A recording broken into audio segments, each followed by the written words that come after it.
अस्सलाम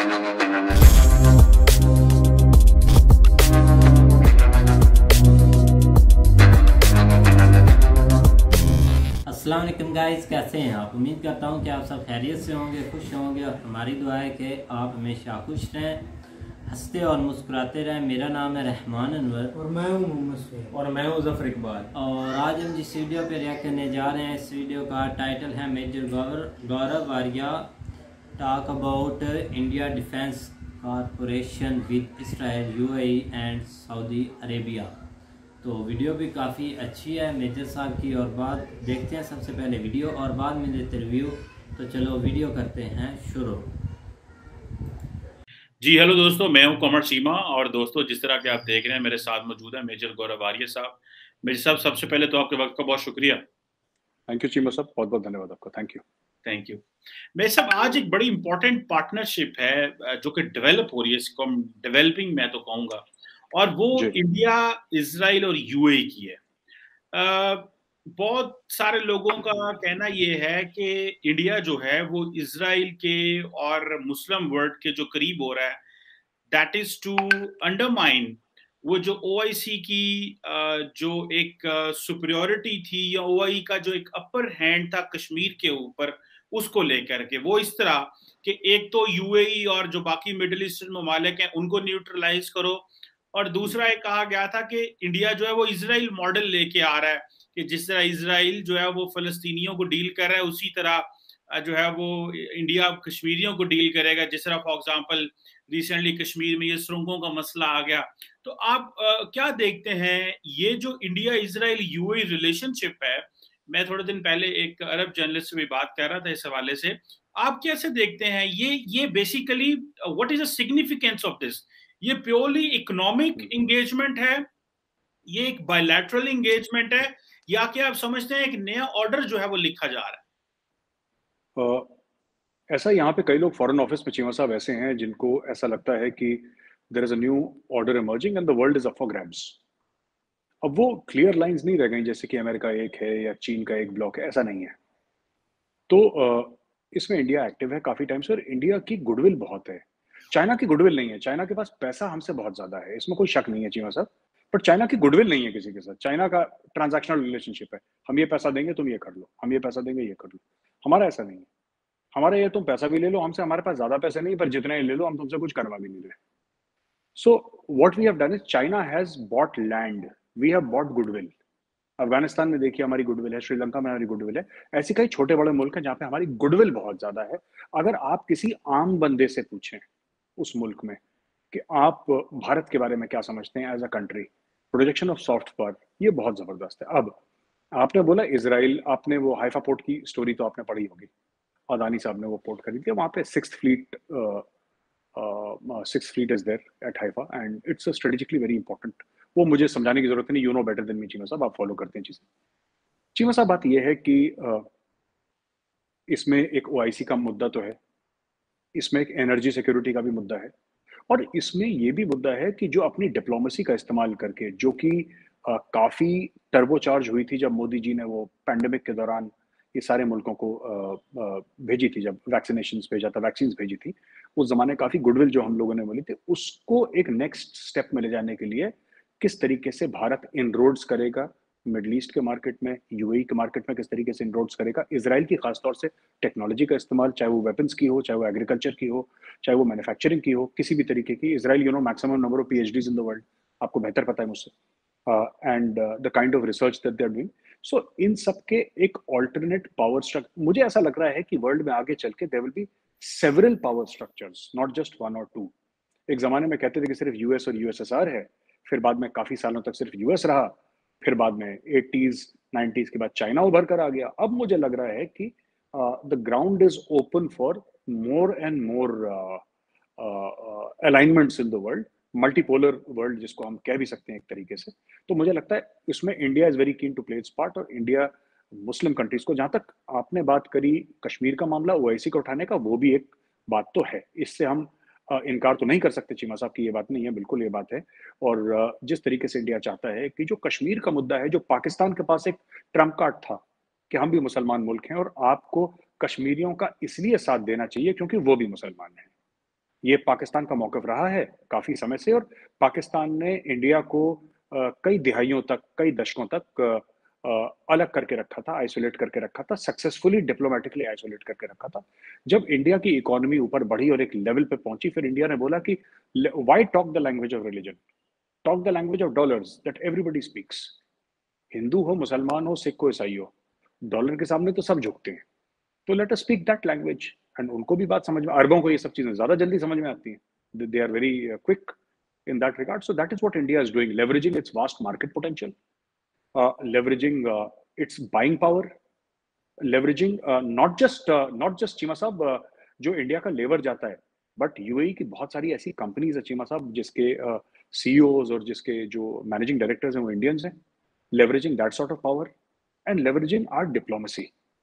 जिस तरीके से मोदी जी को हाथों हाथ लिया जाता है और सबसे बड़ा सम्मान दिया जाता है, सबसे बड़ा उनको रिकॉग्निशन दिया जाता है उस मुल्क का, ये सब चीजें रिकॉग्नाइज करके एक और अलाइनमेंट बनाने की कोशिश की गई, और इसमें अमेरिका भी काफी हद तक ऑन बोर्ड है चीमा साहब। बिल्कुल ठीक है। अच्छा मेरे साहब, एक वक्त था जब पाकिस्तान के अंदर एक बड़ा नैरेटिव था कि जो इंडिया है और इजराइल जो है, ये पाकिस्तान के न्यूक्लियर वेपन्स के ऊपर जो है वो हमला करना चाहता है। मैं इसमें जब when I was growing up तो हमारे दिमागों में ये चीज डाली गई कि भाई इजराइल के जहाज इंडिया आ गए, और इसके ऊपर बहुत सारी रिपोर्टिंग भी हुई। तो आप क्या समझते हैं, इंडिया और इजराइल का डिफेंस कोऑपरेशन किस हद तक है? क्या कोई इंडिया इजराइल की कोई इस तरह की जो बायलैटरल डिफेंस मैकेनिज्म है टू टारगेट अदर कंट्रीज, या कि ये एक आप समझते हैं कि बायलैटरल लेवल पे है?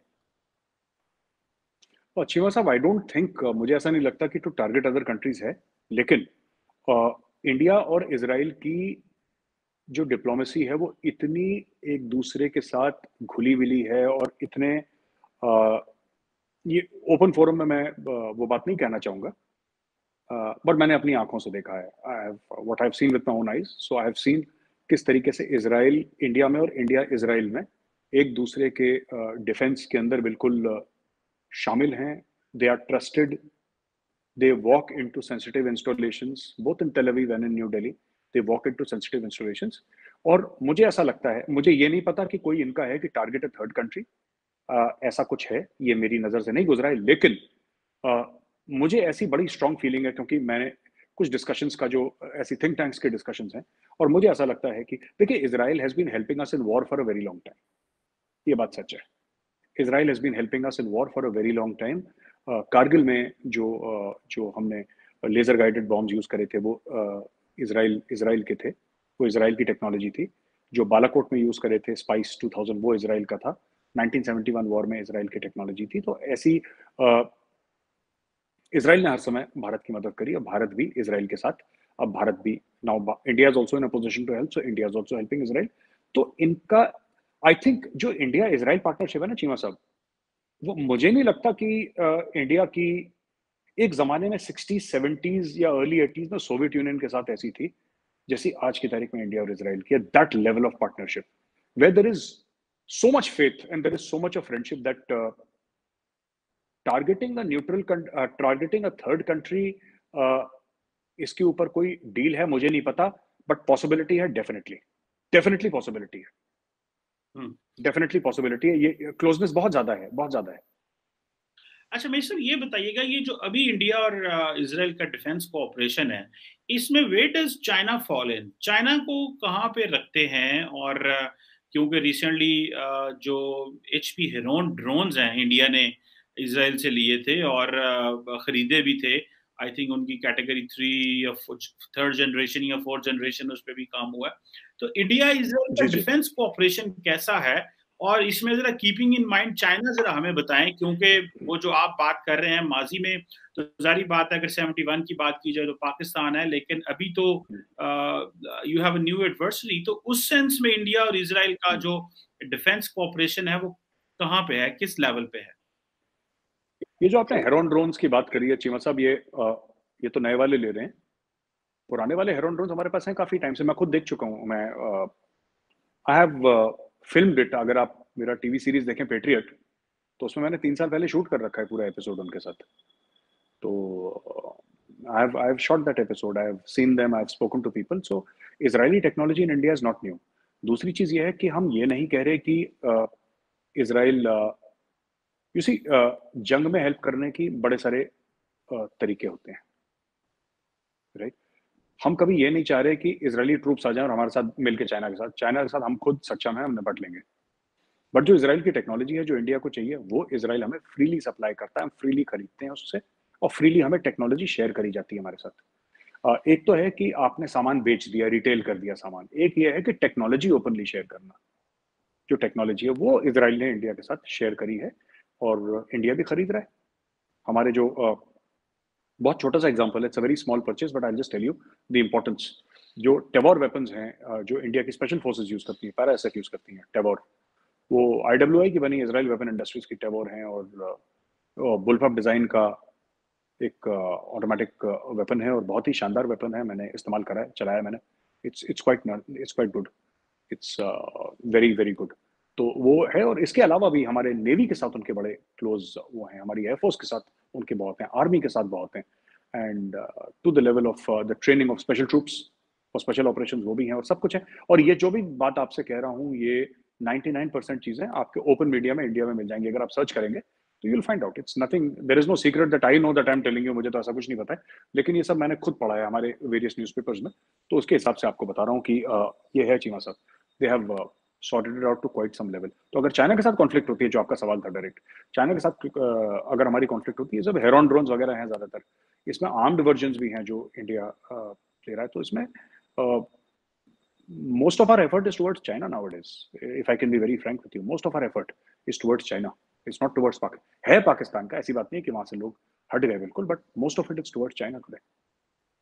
So, मैं सब ये भी बताइएगा कि ये जो I2U2 के हवाले से जो अभी खास तौर पे हुआ है, जिसमें इजरायली जो हैं वो यूएई के साथ मिलके इन्वेस्टमेंट कर रहे हैं, तो ये जो एक फैक्टर है, इसको जो सुनने में आया था कि जो इंडिया की मुस्लिम पॉपुलेशन है, दे आर वेरी कंसर्न्ड, एक खास तबका है। एक तरफ तो ये है कि लार्जली जो इंडियन रूलिंग पार्टी बीजेपी है, उन्होंने मुसलमानों को और चीजों में इंगेज कर दिया हुआ है, कश्मीर के मसले को छोड़ के ओवरऑल जो एक इंडिया के अंदर जो डिवाइड है। तो जब ये आप लार्जली इंडिया, यूएई और इजराइल के साथ इंगेज करते हैं, तो जो इंडिया की मुस्लिम पॉपुलेशन है उसका ये क्या रिएक्शन था engaging with the Israel? Because अगर आप बायलैटरल ताल्लुकात भी देखें तो इतनी गर्मजोशी नहीं रही कभी माजी में। 1992 में जब एम्बेसीज बनी, सारा कुछ हुआ, लेकिन वो गर्मजोशी उस तरह नहीं है। तो लार्जली पता ये चलता था कि इंडिया का जो पॉलिटिकल स्ट्रक्चर है या जो पॉलिटिशियन है, वो मुस्लिम रिएक्शन से बड़ा डरते थे। तो अब क्या वजह है कि वो उस रिएक्शन की जो है वो इतनी ज्यादा वो वैल्यू नहीं है, या आप समझते हैं कि वो खौफ उतर गया है? एक हिंदू मेजॉरिटेरियन गवर्नमेंट है जो पॉपुलर है, मतलब व्हाट इज सो पुश, वो क्या चीजें जो पुश करी इंडियन सरकार को, और वो जो मुसलमानों का एक डर होता था इंडियन सरकार के ऊपर, अब वो नहीं है व्हाइल डीलिंग विद इजराइल? और खासतौर पे ये जो I2U2 के वाले से अब इन्वेस्टमेंट है, ये जो एक मल्टीलैटरल जो है वो इन्वेस्टमेंट है। शिवा साहब, मैं एक बात तो ये मुझे नहीं समझ में आई, ये बात मैं कई लोगों से सुनी है, आप पहले शख्स नहीं है जो मुझे इन्फॉर्म कर रहे हैं इस बारे में या बातचीत कर रहे हैं। मुझे आज तक ये समझ में नहीं आया, भारत के मुसलमानों को इजराइल से क्या लेना देना है? भारत इजराइल से करे, युगांडा से करे, तंजानिया से करे, मंगोलिया से करे, भारत के मुसलमान को क्या लेना देना है इससे? भारत के मुसलमान को क्यों नफरत है इजराइल से? मैं तो आज तक यही समझ नहीं पाया। या पाकिस्तान के मुसलमान को क्यों नफरत है, या यूएई के मुसलमान को क्यों नफरत है, या इंडोनेशिया, मलेशिया, क्या लेना देना है? इट्स अ कंट्री, हमें जहां पे फायदा होगा करेंगे। हाँ, एक जमाने में ऐसा था कि because of certain religious reasons, कि किसी हदीस में कुछ लगा है या कुरान शरीफ में कुछ लगा है कि यहूदी को मार दो, ये सब, तो हमने बोला यार देखो सुनो यार, हम तो इससे ऐसे तो फॉरेन पॉलिसी रन नहीं होती। और पाकिस्तान का भी यही रीजन है। पाकिस्तान जो इतना ज्यादा, पाकिस्तान के जो अशराफियां हैं, जो लीडर्स हैं, जो अक्सर ये कहते हैं कि यहूद अनूद की साजिश है, ये सब जो खिलाते रहते हैं अपनी पॉपुलेशन को चूरन पूरा का पूरा कि ये कर दो यहूदी, इनका क्या लेना देना इजराइल से? भाई अगर ये कहते हैं कि हम इसलिए करते हैं साहब क्योंकि पैलेस्टीन का मसला है, दैट इज नॉट ट्रू। ये झूठ बोलते हैं। ये हिंदुस्तान में भी झूठ बोलते हैं, पाकिस्तान में भी झूठ बोलते हैं, हम दोनों के मुल्कों में लोग झूठ बोलते हैं। इसका फिलिस्तीन से कोई लेना देना नहीं है भाई। अगर फिलिस्तीन से लेना देना होता तो आपकी तो हमारे साथ 4 जंगें हो रखी हैं, फिर आपका हाई कमीशन नई दिल्ली में क्यों और हमारा इस्लामाबाद में क्यों है भाई? आपका तो कोई बॉर्डर भी नहीं मिलता इसराइल से, आपका तो इंडिया से बॉर्डर मिलता है। कश्मीर का मसला हमारे साथ है, 4 जंगें हमारे साथ हुई हैं। कश्मीर का मसला या जो भी चीज है, पार्टीशन हमारे साथ हुआ है। पंजाब का हिस्सा हमारे पंजाब का हिस्सा हुआ है, तब जाके पाकिस्तान का पंजाब हमारे बंगाल का हिस्सा हुआ है। हमारी तो पाकिस्तान के साथ एक बहुत पुरानी हिस्ट्री है। इसराइल के साथ तो ना आपकी हिस्ट्री है ना हमारी हिस्ट्री है। तो इंडियन मुस्लिम इसराइल के खिलाफ है, क्यों है? मुझे आज तक ये बात समझ में नहीं आई, और ना ये बात मोदी जी को समझ में आई। तो मोदी जी तो जो कर रहे हैं वो कर रहे हैं, उनको लग रहा है कि हमारे मुल्क के लिए ठीक है तो हम करेंगे। और अगर यहाँ पे कुछ है, देखिए आम मुसलमान से मैंने कभी नहीं सुना कि इसराइल के खिलाफ हो, मैं तो मिलता रहता हूँ लोगों से यहाँ पे। बट अगर किसी मुसलमान लीडर को ये प्रॉब्लम है तो प्रॉब्लम रहा करे, then he has to live with this problem. देखिए, मुल्क पहले, सबसे पहले मुल्क।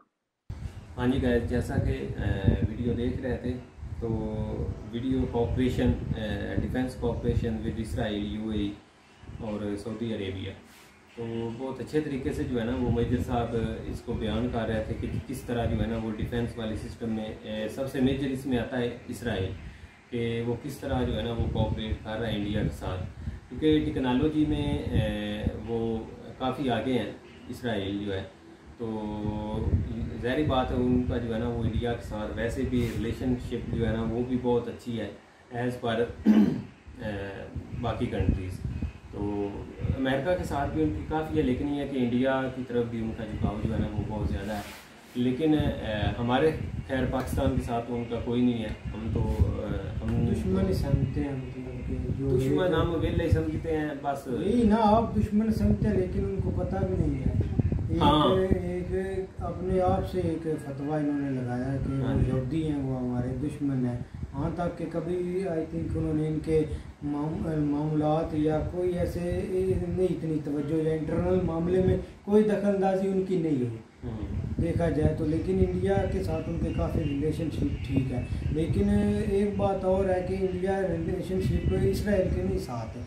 2-3 दिन हो गए, फ़लस्तीन के जो मदद चाहिए थी ना उनको, एक इमदाद वो भी इंडिया ने काफ़ी दिया। फ़लस्तीन के जो उधर पनाह की हैं, अच्छा पनाह लेते हैं, इंडिया ने दिया उनको इमदाद। लेकिन इधर देखो इन्होंने कुछ दिए ऐसे दुश्मन और फ़लस्तीन के ठेकेदार नहीं है, फ़लस्तीन और ऐसा कुछ इमदाद इन्होंने दी है। ऐसे हमने बातें मारते रहते हैं। इन लोगों को बता दें ना कि इंडिया ने फ़लस्तीन में जो लोग हैं इमदाद उनको चाहिए, उन्होंने भी कुछ हिस्सा दिया है या इमदाद किया, इन्होंने मानने ही नहीं है। कैसा कौन हो सकता है? कोई भी नहीं दे सकता। बस वो मुसलमान है, हम भी मुसलमान हैं, उन पर जुल्म नहीं होना चाहिए। ये एक बड़ा रोक रहे हैं ना इन्होंने आगे अपने जो सीना है वो ऐसे किया हुआ है कि कोई चीज़ आया भी तो हमारे सीने पर आठान लगे। दीन के ठेकेदार हैं भाई हम, खुल्लम खुल्ला। कोई गलत होता है तो हमारे मौलवी साहब आगे होते हैं सब कुछ। लेकिन छोड़ें भाई, इनको यही है फतवे लगाना। लेकिन आप देखने के देखा जाए तो इंडिया के इस्लामी मुल्क के काफ़ी उनके साथ अच्छे ताल्लुकात भी सारे सबके साथ है भाई, किसके साथ नहीं। सऊदी अरेबिया हो गया, सऊदी अरेबिया यहाँ तक के इधर काफ़ी लोगों ने बोला था कि सऊदीया अब यहूदी हो चुका है, सऊदीया ऐसा हो जाएगा वैसा हो जाएगा। जब वो इसराइल का उधर सदर भी आया वहाँ तक इन्होंने कुछ बातें की, लेकिन उसके बाद वो तुर्की का भी उसने विजिट किया तो इन्होंने तैयब उर्दगान को एक शैतान का रूप दे दिया कि वो अब किसी और रास्ते पर चला गया। तो भाई आप, वो एक मुल्क का सदर है, उसने हर मुल्क के मामूलात भी देखने, और जो उसका मुल्क अगर गिर रहा है तो उसने भाई तिजारत भी सबके साथ करनी है, रिलेशन अच्छे रखने हैं। तो भाई कुछ है यहाँ तक कि हर बात को वो एक ठीक तरीके से रख रहे हैं जहाँ तक पॉइंट है उनके। नहीं, अगर देखा जाए तो हमारे पाकिस्तान का किस कंट्री के साथ ज़्यादा मतलब कि रिलेशन अच्छे हैं? कोई कंट्री ऐसी है? चाइना ही साथ है भैया, वो तो चलो है, और उसके बगैर कोई भी नहीं है, कोई भी नहीं है बस। और बाकी कंट्री देख लें कि हर मुल्क के साथ उनके भाई रिलेशन अच्छे हैं, तिजारत कर रहे हैं। हालांकि देख लें कि वो दोनों दुश्मन बने हुए हैं इंडिया और चाइना, और उनकी भी तिजारत जारी है। लेकिन हम बखरे ही ठेकेदार हैं, तो हमारा किसी के साथ कोई लिंक नहीं है, कोई कुछ नहीं है। ऐਵੇਂ फजूल में देख लें कि हम जी ये कर देंगे वो कर दें, अपना मुल्क संभाला नहीं जा रहा। अब बंदा रोए या पीटे ये समझ नहीं आते कि यहाँ पर क्या बंदा करे भाई। देख लें कि डॉलर फिर सामने आ जाता है, फिर आपने तो डॉलर के होना हुआ, डॉलर नीचे भी आ जाएगा, क्या होगा? कैसे आ जाएगा 200 भाई 40 रुपए सेटअप कर तो लें आप, हुकूमत के नहीं सेटअप तो डॉलर ऊपर जा रही है, कोई काम कुम तो बंद है, तो क्यों बंद है? वो किसने खोले? हमारी हुकूमत, हमारी चीज़ के लिए अलग बात है, लेकिन ये है कि आप रिलेशनशिप के साथ या कोऑपरेशन के साथ बात करें तो रिलेशन से ही भाई कर रहे हैं। रिलेशन हमारा किसके साथ अच्छा है? इंडिया के अच्छे हैं तो तभी तो भाई उनका ये हाल है कि वो देख लें कि भाई अपना इतनी खुशहाल ज़िंदगी जी रहे हैं, और हमारा देख लें और रिलेशन सामने है, हमारे चाइना के साथ रिलेशन है, 2.5 अरब उन्होंने दिया था, पता नहीं वो है कहाँ, हमें तो ये भी नहीं पता वो कहाँ है। यहाँ पर अपने असासे बेचने को आए हुए हैं, जहाँ भी है, लेकिन चाइना आपके साथ हर टाइम खड़ा तो है ना, हर मुश्किल हालात में। बिल्कुल ये चीज़ तो है, कहाँ खड़ा है? श्रीलंका के साथ भी खड़ा था। हाँ खड़ा है, खड़ा रहेगा। अलहदा बात है, पाकिस्तान की एक अलहदा बात है। चलो भाई हम आपकी बात मान लेते हैं कि चाइना हमारे साथ है। आप उनको जहाँ भी आवाज़ भाई एक आवाज़ दें तो सबसे पहले वो चाइना ही खड़ा होगा, और किसी ने नहीं आपके आगे करेगा। बिल्कुल। चलो पाक चीन दोस्ती जिंदाबाद रहे भाई, अपने मफाद के लिए ना हो, जैसे इंडिया के साथ इन्होंने किया है ऐसे हमारे साथ भी करें। मुफाद के लिए ये तो एक बात और है ना, मुफाद के लिए होते अच्छा, तो आप कब तक आपको छोड़ देते। बिल्कुल अभी मिल रहा है ना भाई मफाद, आप देख नहीं रहे, अभी तो उनको मिल रहा है, अभी कैसे छोड़े रास्ते? क्या मिल रहा है उनको? आपने उनको भूख देनी है। भूख नहीं ना, वो इस्तेमाल कर रहे हैं हमारी हर चीज़ का। चलो खैर आपको नहीं समझ आती तो आपकी भी दोस्ती जिंदाबाद है उनके साथ। तो उम्मीद करते हैं कि गाइस आपको वीडियो पसंद आएगी, अगर पसंद आए तो लाइक सब्सक्राइब जरूर कीजिएगा और कमेंट में अपनी राय का इज़हार जरूर कीजिएगा। अल्लाह।